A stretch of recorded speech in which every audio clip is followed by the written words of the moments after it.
الأمان الحقيقي هو مش في وظيفة ولا شغلانة ثابتة. ايه هو المشروع اللي عمره ما يخسر أبدا وتطلع من الموسم ما شاء الله عليها بإيراد السنة كلها؟ ازاي استغل أيام المدارس واطلع منها بفلوس كتير قوي؟ الجزء التاني بمشاريع من البيت بسيطة جدا ومربحة جدا جدا.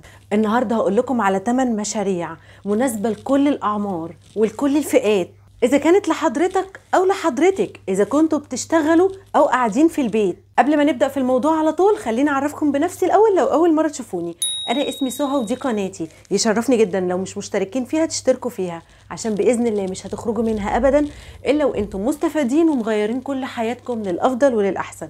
عمرها أبدا ما هتتغير للأفضل ولا للأحسن إلا بذكر الله، وإنكم تقولوا معايا دلوقتي حالا اللهم صل وسلم وبارك على سيدنا محمد عليه أفضل الصلاة والسلام. عاوز أعرفكم إن اللايك اللي بتسيبوه على الفيديو دلوقتي حالا هو اللي مخليني مستمرة في سلسلة مشاريعكم من البيت.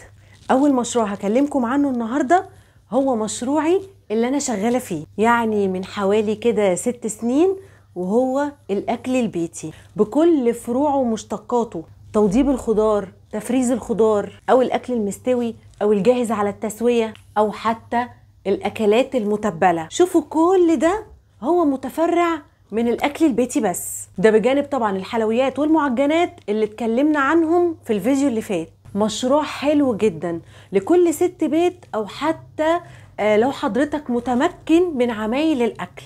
معظم الشيفات الكبار طبعا هم رجالة. اختصارا لكلام كتير جدا، هو مشروع ناجح ومربح قوي، وعلى قد ما هو صعب على قد ما العائد منه بيكون مرضي جدا. مستصعبين الموضوع او جربنا وما نجحناش فيه قبل كده، يبقى اكيد الغلطة حصلت من عندك انت. تقدري في الاول تبدأي بس بالخضار المتوضب او الخضار المتفرز، نسبة البيع فيه بتكون عالية جدا، وتقدري تسوقيه للمحيط اللي حواليكي فيه. يمكن نسبة البيع فيه بتكون اشبه بنسب البيع اللي هي بتبقى عند بتاع الخضار، اللي هو الخضار الفريش، بيكون سعره قليل واستهلاكه كتير، لانه منقذ لاي ست بتشتغل او حتى قاعده في البيت. قصادك كذا طريقه تقدري تسوقي بيها لنفسك، وكلهم هيكونوا معاكم ناجحين. اولا للجيران، ثانيا للصحاب، ثالثا الامهات اللي بتقابليها عند المدرسه. تقدري طبعا تعرضي عليهم حاجتك، لو فيهم بس واحدة موظفة واخدت منك هتعرف كل المحيط اللي حواليها، وهتبقى برضو فتحة خير عليكي.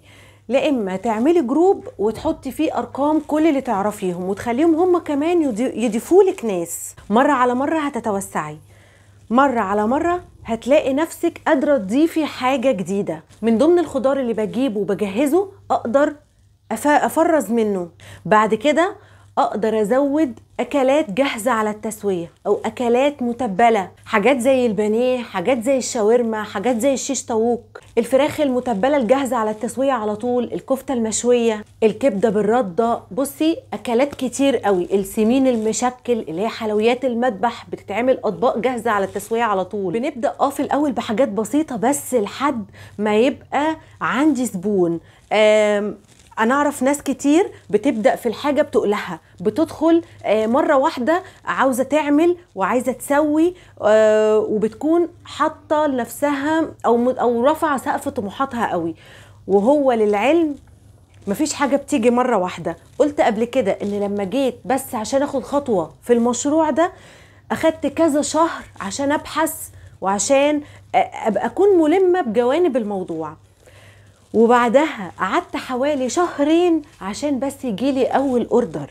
فموضوع انكم تبدأوا في الاول بالخضار المتوضب او المتفرز، فده زي هيمهد الطريق. منها هكون انا عملت زبون لنفسي، ومنها انا اكون تمكنت من الشغلانة، وهتفادى كمان خسائر كتير، عشان من بعدها بقى يكون عندي فعلا منيو كامل شامل حاجات كتير قوي انا بعرف اعملها انا، واذا كان مثلا معايا اختي، معايا مرات اخويا، معايا صاحبتي، عشان نقدر نعمل ومثلا نسد على اوردرات. جالي كومنت قبل كده استفزني قوي من واحدة كانت بتقولي ايه، هو في حد، هي الناس لاقيه تاكل عشان تطلب اكل؟ وللاسف اللي غايب عنك ان الناس بتطلب اكل، واكتر مشاريع ناجحه هي الايام دي الاكل. اذا كان في محل، اذا كان مطعم، اذا كان اونلاين، كل شغلة الناس الشاغلة هي الاكل. فاي مشروع هيتفتح يخص الاكل ناجح من قبل ما يبدأ، بس يتسوق له صح. كلمتكم كمان في الفيديو اللي فات عن مشروع الوجبات الجاهزة للأطفال في المدارس، وقد ايه برضو هي مشروع مربح وناجح جدا. هسيب لكم لينك الفيديو ده في اول تعليق مسبق. اما بقى عن فكرة المشروع اللي بعده، وهي صناعة الصابون السائل اللي هو الفيري بتاع المواعين. بصي بقى، اذا كنتي بتحوشي الزيت المستعمل عندك، شوفي الازازة اللي بتبيعيها الكيلو اللي هو ب 30 وب 35 وب 37، الكيلو ده لو عملتي منه صابون تقدري تكسبي من وراه شيء وشويات. ولو حوشتي الزيت المستعمل وعملتي منه الصابون السائل، انت كده بتقللي من رأس مالك او بتقللي من التكلفة. حتى لو ما بتحوشيش الصابون الزيت المستعمل وجبتي الحاجات اللي هي المواد الخام اللي هي البطاس والكلام اللي بتصنع منه الصابون السائل، فبرضو رأس مالك هيكون قليل جدا جدا. وبرضو المشروع ده ناجح لان التكلفة فيه قليلة قوي والاستهلاك عليه كبير جدا، ومش محتاج انك تسوقي ولا تعملي جروبات ولا تعملي اعلانات ممولة ولا الكلام ده كله. لا، انا بس لو قلت لجيراني او صحابي او المحيط اللي حواليا، وطبعا كلنا كستات عارفين ان الصابون السائل اللي بيتصنع في البيت بيكون احسن 1000 مرة من الصابون اللي بيتباع في الصبانة. وانا عن نفسي لو جارتي بتعمل المشروع ده، فانا بدل ما هبعت بنتي للصبانة عشان تجيب لي منها الفيري، لا، انا الاقرب ليا ان اخد من جارتي. اما بقى عن المشروع اللي بعده، هو اكتر مشروع عليه طلب في الوقت اللي احنا فيه ده، وبرده هو اكتر مشروع مربح. هو ايه بقى يا سهى؟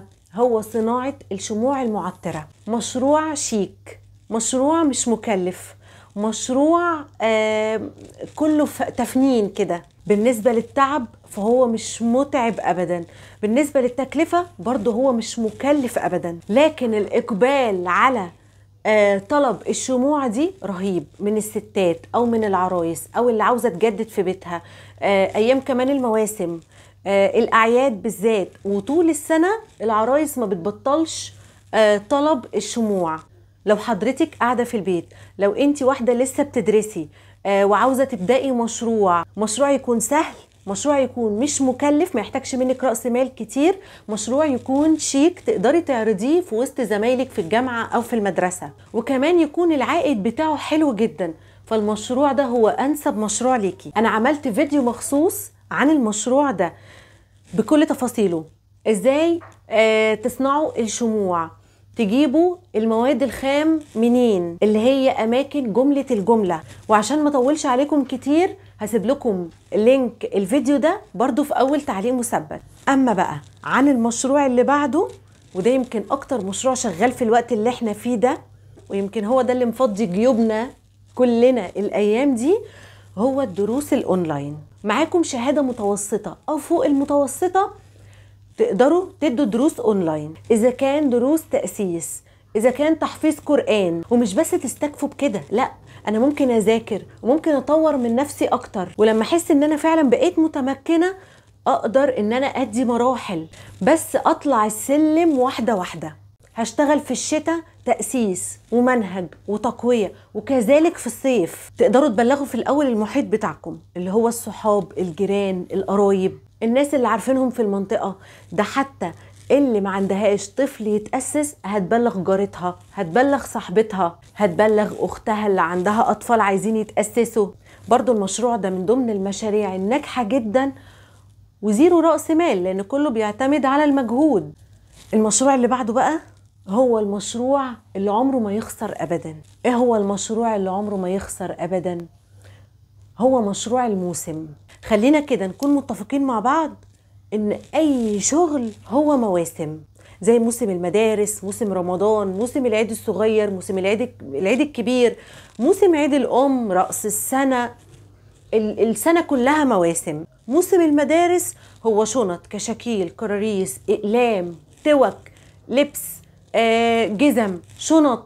موسم رمضان فوانيس رمضان، زينة رمضان، ديكورات رمضان، فرش رمضان. العيد لبس حريمي، لبس رجالي، لبس اطفالي، فرش جديد زي ملايات، حافظات، ستاير، كمان اسدالات. موسم صيف يبقى دخلة المصايف، يبقى البوركيني، المايوهات، السليبرات، الشباشب، الطواقي، شنط البحر. اللي اقصده من ورا الموضوع ده ان ممكن شغلكم بس يكون مواسم، يعني ما بقاش متخصصة في حاجات معينة. ما بتشوفوش كده صفحات ممكن تظهر مرة واحدة على الفيس بإعلانات ممولة؟ مثلا بتعرض حاجة، بتعرض مثلا لبس أطفالي، تيجوا تدخلوا على الصفحة دي عشان تشوفوا ايه الحاجات اللي عندهم تاني، تلاقوا هو مفيش الا الفيديو ده او الصور دي او هو المنتج ده. الناس دي هي حاجة من الاتنين، يا لسه بادئة يا هي شغالة مواسم، والصفحات دي بيصرفوا عليها وبعد كده اسم الصفحة بيتغير لاسم تاني وتلاقي منتج جديد اتعرض. هما كده الناس مش شغالة إلا في المواسم، وتطلع من الموسم ما شاء الله عليها بإيراد السنة كلها. في الموضوع ده بالذات قصادكم برضو حل من اتنين، وهقول لكم ايه هو الحل الأحسن أو المفضل بالنسبة لي. اولا هو ان يكون معايا رأس مال وانزل اشتري بيه حبة بضاعة وابدأ اعرضها وابيعها، ورزقي بيكون على الله. بنزل اشتري الحاجة دي من مكان جملة وابدأ بقى اسوق لها، اذا كان على صفحة، اذا كان للمحيط اللي حواليا. الحل التاني هو اني انزل اخد لفة في اماكن الجملة، يا اما اصور لو انا بعرف اصور كويس الحاجة اللي انا عاوزة اشتغل فيها واعرضها، يا اما ادخل على جوجل او الفيس او اي منصة اجيب صور جاهزة لنفس الحاجة وابدأ اعرضها، وبعد كده اجمع اوردرات وانزل اجيبها بالطلب. الافضل وبالنسبة لي كبداية هو الحل التاني الانسب.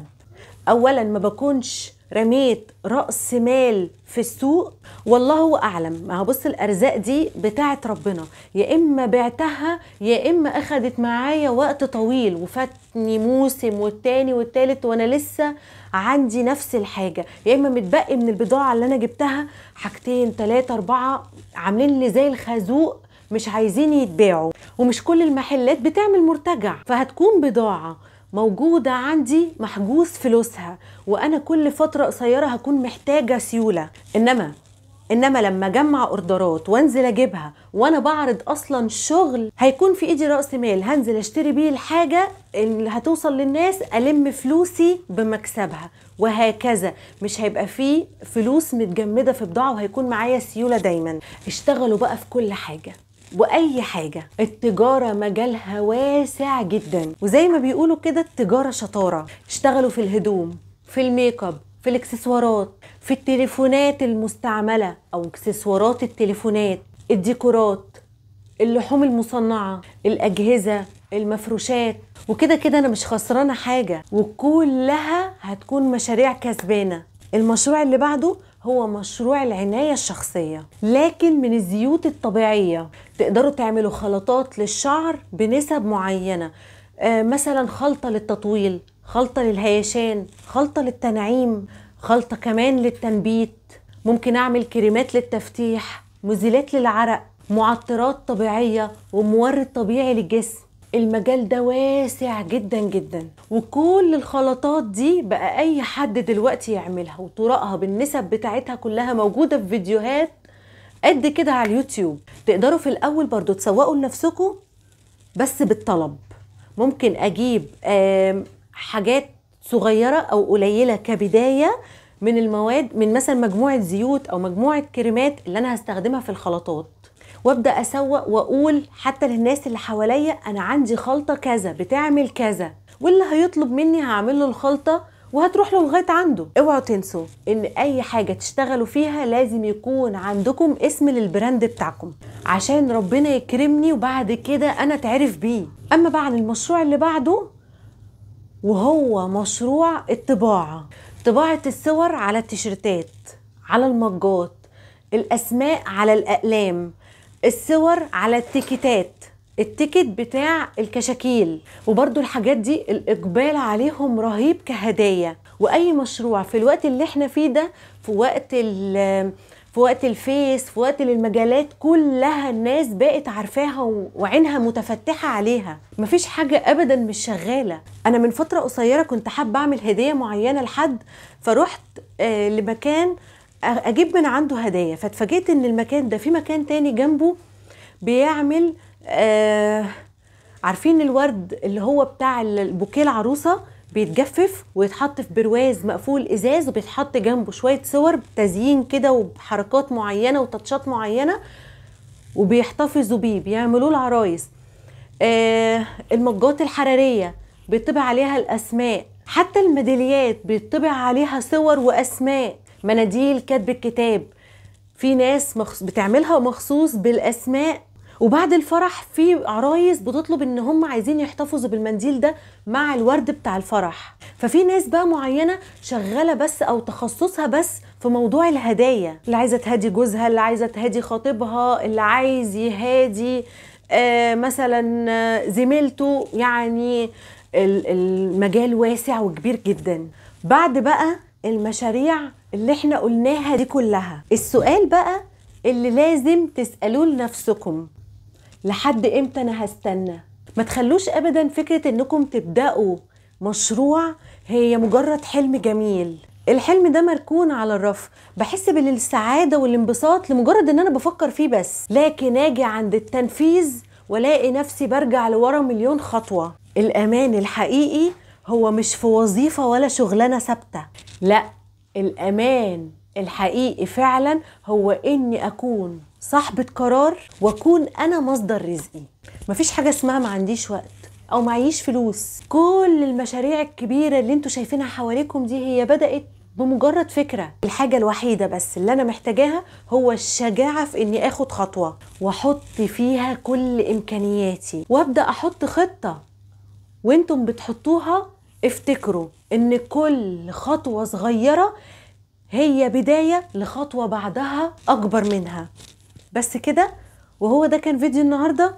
يا رب يكون عجبكم ويا رب يكون أفادكم، ولو استفدتم من الفيديو ده اوعوا تنسوني في اللايك ودعوة حلوة ليا في الكومنتات. أشوفكم الفيديو الجاي إن شاء الله بإذن الله، وإنتم أحسن ناس في الدنيا كلها. ويلا سلام.